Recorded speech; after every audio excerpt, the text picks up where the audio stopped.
اس وقت یہ ہے کہ اصل نماز یہی ہے، یہ سورہ فاتحہ۔ چنانچہ میں آپ کو حدیث سنا رہا ہوں جو صحیح بخاری میں بھی ہے، صحیح مسلم میں بھی ہے، جامع ترمذی میں بھی ہے، سنن ابی داؤد میں بھی ہے، سنن نسائی میں بھی ہے، اور بہت سی کتابوں میں موجود۔ اور یہ عن عبادہ بن صامت رضی اللہ تعالی عنہ، حضرت عبادہ بن صامت سے ہے مرفوعا کہ حضور نے فرمایا لا صلاۃ لمن لم یقرأ بفاتحۃ الکتاب، اس شخص کی کوئی نماز نہیں ہے جس نے کہ سورہ فاتحہ کی تلاوت نہیں کی۔ اب اس سے ہمارے ہاں ایک بڑا اختلاف پیدا ہوا، وہ نوٹ کر لیجیے۔ ایک رائے یہ ہے آپ اگر علیحدہ نماز پڑھ رہے تو ظاہر بات ہے کہ آپ کو ہر رکعت میں خود پڑھنی ہی پڑھنی ہے سورہ فاتحہ۔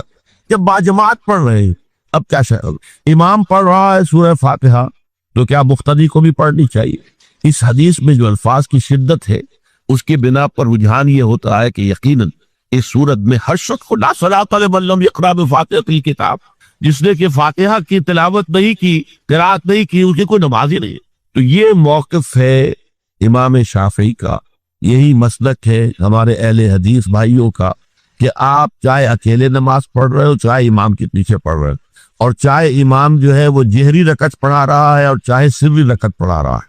خاموشی والی رکعت سورہ آپ کو معلوم ہے کہ نماز جو زور اور عصر کی ہے تو چاروں رکعتیں جو ہے وہ سری ہے، مغرب کے اندر آ کر دو جہری ہیں ایک سری ہے، عشاء میں آ کر دو جہری ہیں دو سری ہیں، سورہ اور نماز فجر کے اندر دونوں جو ہیں وہ جہری ہے۔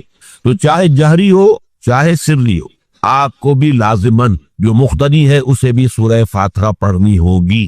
اب اس کے لیے انہوں نے یہ طریقہ جو ہے تلقین کیا ہے کہ امام تیزی سے نہ پڑھے، رک رک کر پڑھ الحمدللہ رب العالمین، اس کے بعد اتنا وقفہ دے دے کہ جو مقتدی ہے وہ بھی کہہ لے اپنے دل میں یا پڑھ لے الحمدللہ رب العالمین الرحمن الرحیم۔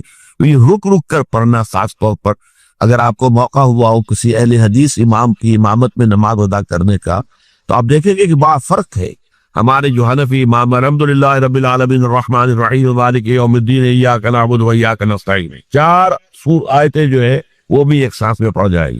لیکن یہ کہ عام طور پر جو اہل حدیث حضرات ہیں وہ رک رک کر ٹھہر ٹھہر کر پڑھتے ہیں، ترتیل کے انداز میں پڑھتے ہیں۔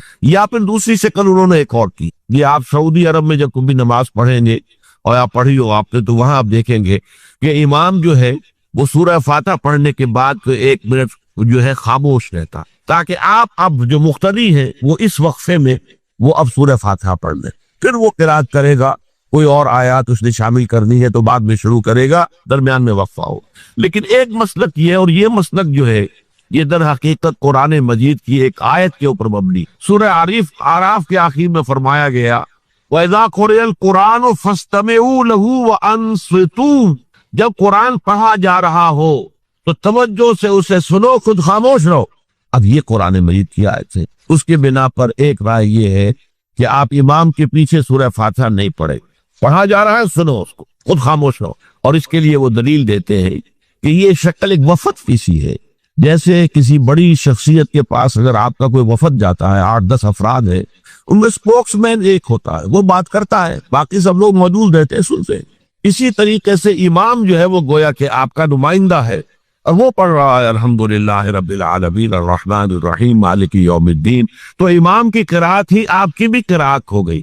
گویا کہ اس آیت سے، اس حدیث سے اختلاف نہیں ہے، اس کی تعبیر سے اختلاف ہے کہ امام کا قرات کر لینا در حقیقت مقتدیوں کی طرف سے بھی قرات۔ اس میں جو حنفی مسلک ہے وہ بہت سخت ہے، اور وہ یہ ہے کہ چاہے سری نماز ہو اور چاہے جہری ہو، ہر کسی بھی حالت میں مقتدی جو ہے وہ سورہ فاتحہ نہیں پڑھے۔ اب اس میں ذرا سا سوال پیدا ہوتا ہے کہ جہری رکعت میں تو اس آیت کا اطلاق ہو جائے گا کہ وَإِذَا قُرِئَ الْقُرْآنُ فَاسْتَمِعُوا لَهُ وَأَنصِتُوا، سری میں تو اس آیت کا اطلاق نہیں ہوتا۔ بہرحال یہ مسلک ہے امام شافعی کا، ایک انتہا پر ہے، ہر صورت میں سری ہو یا جاری ہو آپ کو پڑھنی ہی پڑھنی ہے، اور امام ابو حنیفہ دوسری انتہا پر ہے کہ چاہے سری ہو چاہے جاری ہو کسی شکل میں نہیں پڑھ۔ امام مالک کا مسلک ہے درمیان میں، اور میں اس میں کوئی جھجک محسوس نہیں کرتا کہ میں آپ کے سامنے عرض کر دوں کہ میں اس پر عمل پیرا ہوں۔ وہ کیا ہے؟ جہری نماز میں خاموش رہو اور سنو، اس آیت کا اطلاق ہو جائے گا جب بلند آواز سے پڑھ رہا ہے امام تو پوری توجہ فَاسْتَمِعُوا لَهُ، اپنی پوری توجہ کو اس کے سننے کے اوپر مرکوز کر دو اور خود خاموش رہو۔ سری رکعت میں البتہ جبکہ وہ بھی خاموشی سے پڑھ رہا تھا، آپ بھی خاموشی سے پڑھ. بہرحال ان چیزوں میں میں نے یہ سب کچھ بیان کیا ہے، تو اس سے جو میرا مقصود ہے وہ یہ ہے کہ معلوم ہو جائے کہ اس میں کوئی بڑی بنیادی بات نہیں ہے. نہ یہ کہ جو حنفی ہیں وہ اس حدیث کا انکار کرتے ہوں کہ لا صلاۃ لمن لم یقرأ بفاتحۃ الکتاب، کیسے وہ انکار کریں گے؟ اور نہ ہی کوئی جو حنبلی ہے یا اہل حدیث ہے وہ قرآن کو اس آیت سے جو ہے وہ اختلاف کر سکتا ہے کہ اذا قرئ القرآن فاستمعوا له وانصتوا. لیکن یہ ہے کہ اس کے پھر اس سے جو احکام کا استنباط ہے اس میں اختلاف ہو جاتا ہے، تو اس کو نہیں سمجھنا چاہیے کہ یہ کوئی بہت بڑی اہمیت والی بات ہے. بات کہ جو فرض نماز ہے اصل اہمیت اس کی ہمارے ہاں عام طور پر مذہبی حلقوں میں اور خاص طور پر جو ذرا متصوفانہ انداز کے رنگ کے لوگ ہوتے ہیں وہ فرض کو تو بس ایسے ہی ادا کر لیتے ہیں جیسے بس اس کی کوئی اہمیت نہیں، بلکہ بعض لوگ وہ بھی ہیں کہ وہ فرض کو تب کر دیتے. نوافل پر سارا زور، صرف رات کی نماز پر زور دیا جا رہا ہے. فرض نمازوں یہ ہم نے دیکھے ہیں، ایسے لوگ بالفعل دیکھے. یہ تمام چیزیں جو ہے اس پھر راہ نبوت سے انسان کو ہٹا دینے والی. فرض کتنا فرض، نفل کتنا. نوافل کے بارے میں جو ہے شریعت سے ثابت ہے، وہ تہجد بھی نافلۃ لک حضور کے لیے تو لازم تھی، باقی کے لیے لازم نہیں ہے. جو قیام اللیل شروع میں تھا وہ لازم نہیں ہے. ہاں رمضان مبارک میں اس کی تشریق ہے، ترغیب ہے، وہ خاص ایک مہینہ ہے، اس میں دن میں کھانا پینا جو ہے وہ حرام کیا گیا، تو رات کو 2/3 رات یا 1/3 کم سے کم 1/3 رات جاگو اللہ کے قرآن کے ساتھ، اللہ کی کتاب کے ساتھ.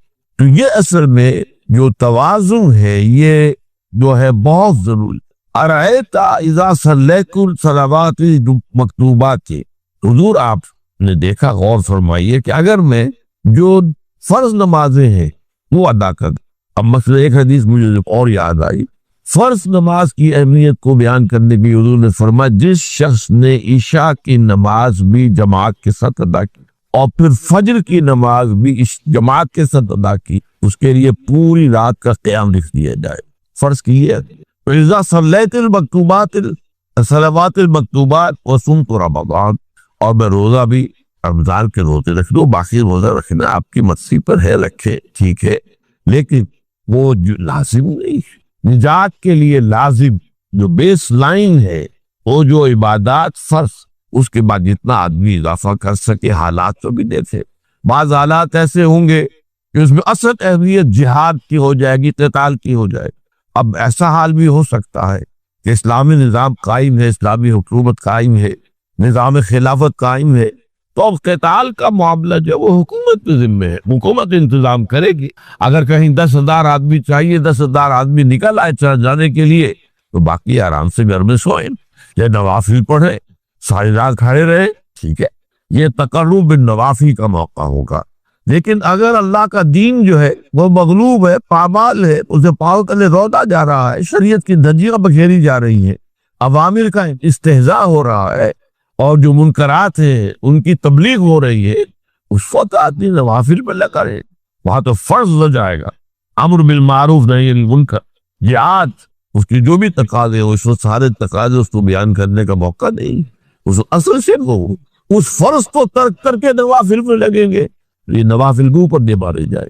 اس کو بہت زیادہ نمایاں کرنے کے لیے میں مثال دیتا ہوں. ذرا سوچئے، جب دامن احد میں معرکہ جاری تھا اور صحابہ کی جان پر بنی ہوئی تھی، خود حضور کی جان پر بنی ہوئی تھی، آپ کو معلوم ہے زخمی ہوئے ہیں اور اتنا خون آپ کا بہہ گیا ہے کہ آپ بے ہوش ہو گئے ہیں اور خبر ہو گئی کہ آپ کا انتقال ہو گیا، شہید ہو گئے.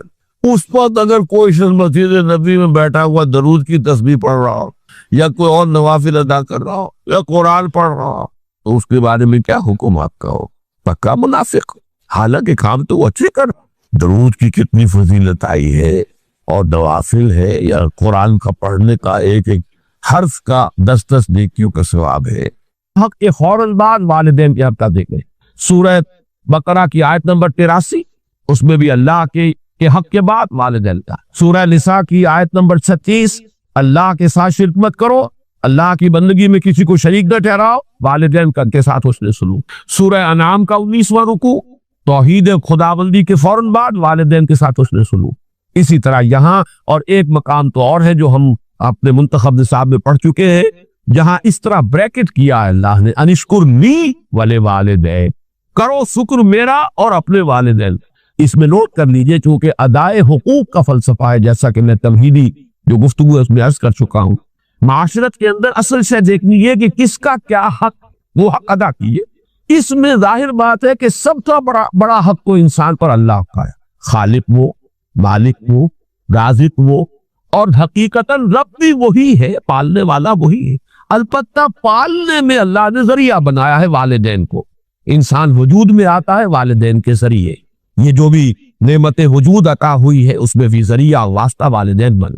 پھر جو ربوبیت ہے، پالنا پوسنا ہے، اس میں بھی اللہ کی ربوبیت کا سب سے بڑا ذریعہ، خاص طور پر اس وقت جب کہ انسان اپنے پاؤں پر کھڑا نہیں ہے، جیسے کہ آگے آ رہا ہے رب ارحمہما کما ربیانی صغیرا. اے رب جب کہ میں بالکل چھوٹا سا تھا، مجھے تو اپنی ضرورتوں کا احساس بھی نہیں تھا، میں اپنی کسی ضرورت کا شعور بھی نہیں رکھتا تھا، انہوں نے میری کیئر کی ہے، مجھے پالا پوتا ہے، میری ضروریات فراہم، یہ میری تکلیف پر خود جاگتے رہے ہیں اور تڑپتے رہے، اپنا پیٹ کاٹا ہے اور مجھے کھلایا ہے. یہ سارا کام جو انہوں نے میرے ساتھ کیا، پروردگار ان کے احسانات کا بدلہ میں نہیں چکا سکتا، تجھے ہی سے درخواست کر رہا ہوں رب ارحمہما کما ربیانی صغیرا. تو معلوم ہوا کہ یہ در حقیقت اسلامی تمدن اور اسلامی معاشرت کا اصول کہ حقوق میں اللہ کے حق کے فوراً بعد بلکہ متصلاً بعد بریکٹ اللہ کے حق کے ساتھ والدین کا حق. یہاں بھی ذرا ایک فرق جو ہے وہ نوٹ کر لے. جہاں بات آئے گی اطاعت کی، اطاعت اللہ کے بعد رسول کی، والدین کی نہیں. والدین کی اطاعت تو مشروط ہوگی، لیکن اللہ کی اطاعت کے ساتھ بریکٹ اطاعت اطیعوا اللہ واطیعوا الرسول. سورہ تغابن میں بھی ہم پڑھتے ہیں فَإِن تَوَلَّيْتُمْ فَإِنَّمَا عَلَىٰ رَسُولِنَا الْبَلَاغُ الْمُبِينُ. اطاعت میں اللہ کے بعد فوراً اللہ کا رسول، محبت میں اللہ کے فوراً بعد اللہ کا رسول.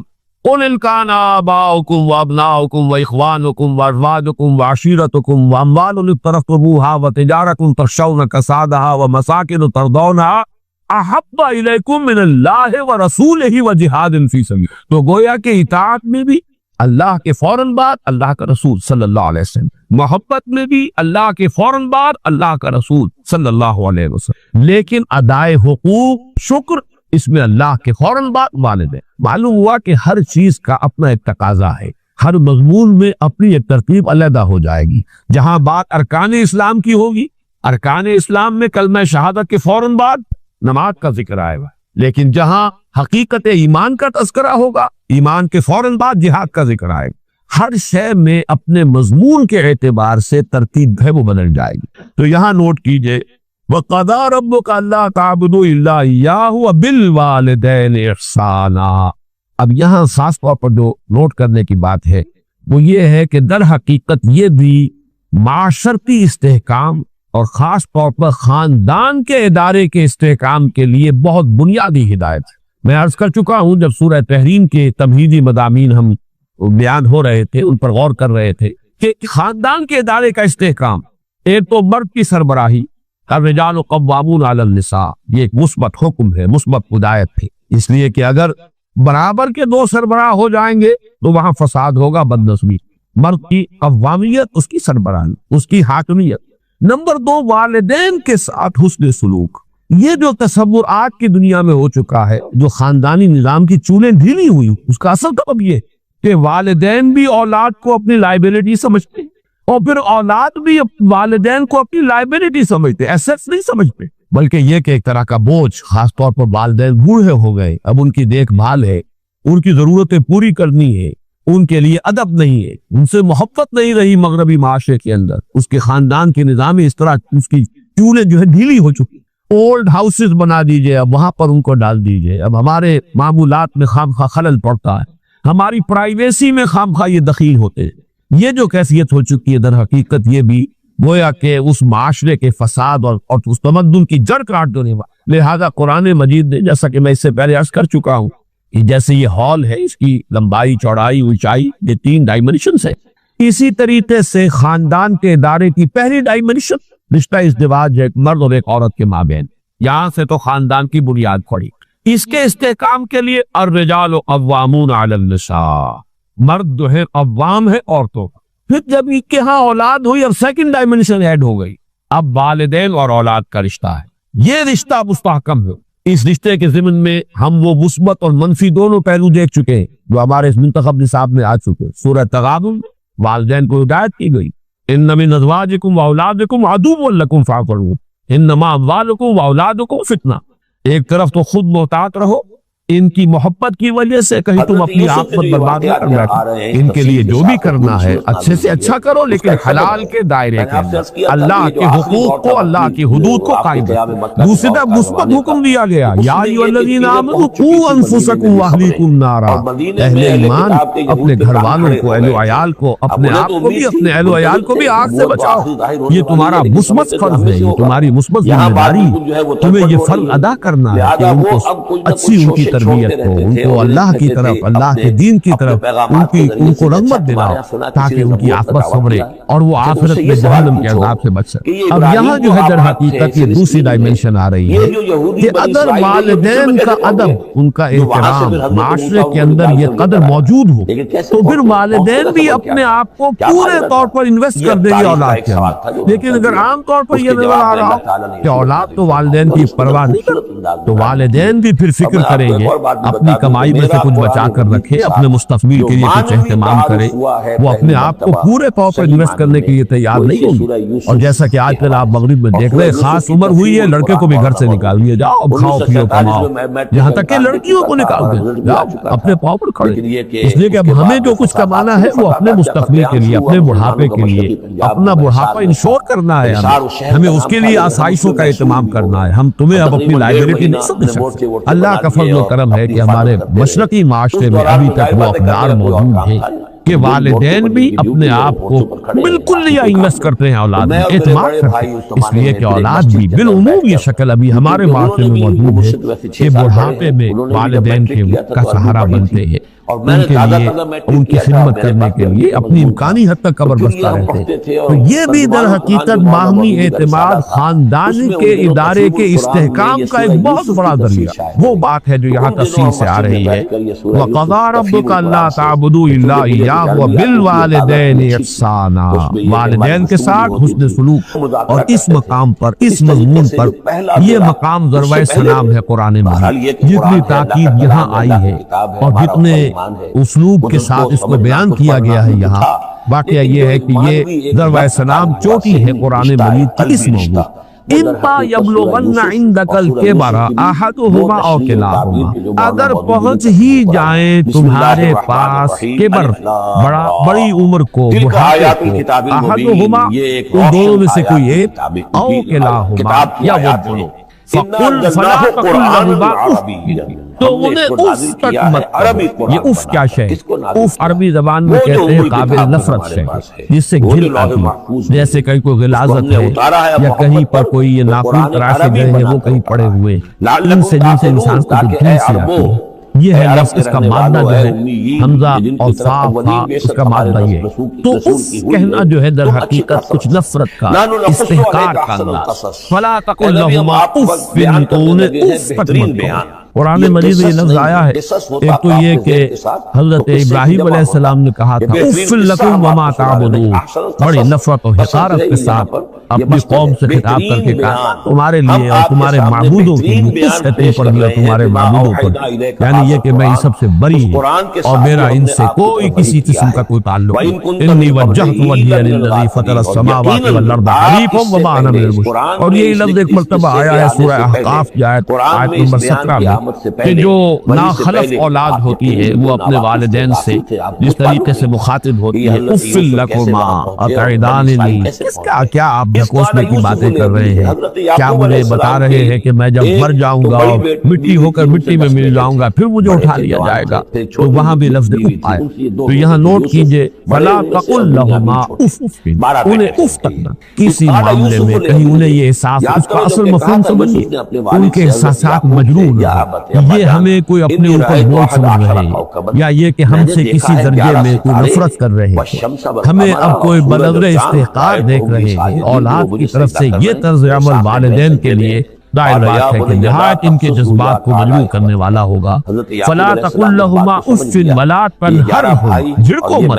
یہ آگے بات مزید واضح ہو جائے گی۔ کبھی ایسا ہوتا ہے کہ بڑی عمر کو والدین پہنچ گئے ہیں، تو جیسے خود قرآن مجید میں سورہ حج میں بیان کیا گیا ارذل العمر، بڑی عمر ایسی بھی ہوتی ہے کہ وہ جس کو ارذل عمر کہا گیا ہے، اور اس میں کہ لا یعلم من بعد علم شیئا، انسان کے حافظے میں، ذہن میں، سوچ میں وہ ترقی معکوس شروع ہو جاتی ہے، بلکہ یہ کہ بچپن کسی کچھ باتیں جو ہے وہ عود کر آتی ہیں، لوٹ کر آ جاتی ہیں، وہی عادتیں، وہی خواہشات۔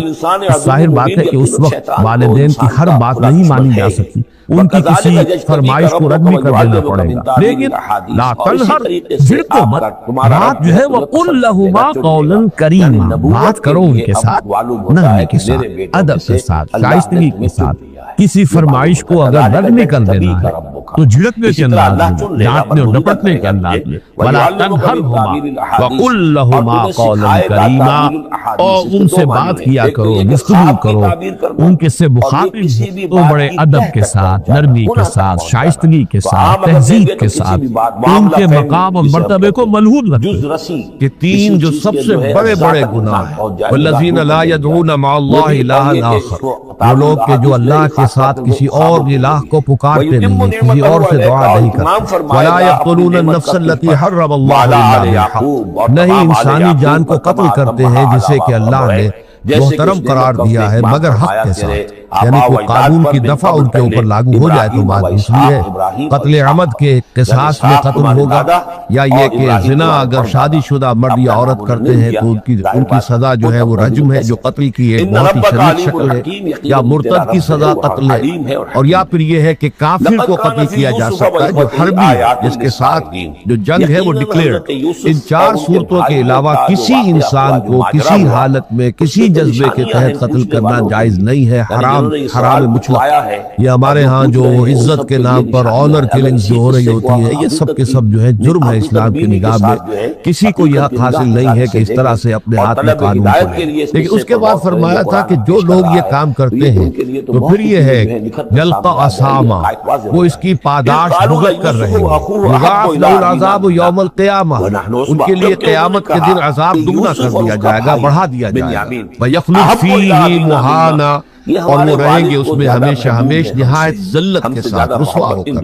إِلَّا مَنْ تَابَ وَآمَنَ وَعَمِلَ عَمَلًا صَالِحًا، اس میں استثناء ہے کہ جو توبہ کرے اور تجدید ایمان کرے یا ایمان لائے، اگر پہلے کافر تھا تو ایمان لائے گا، اور اگر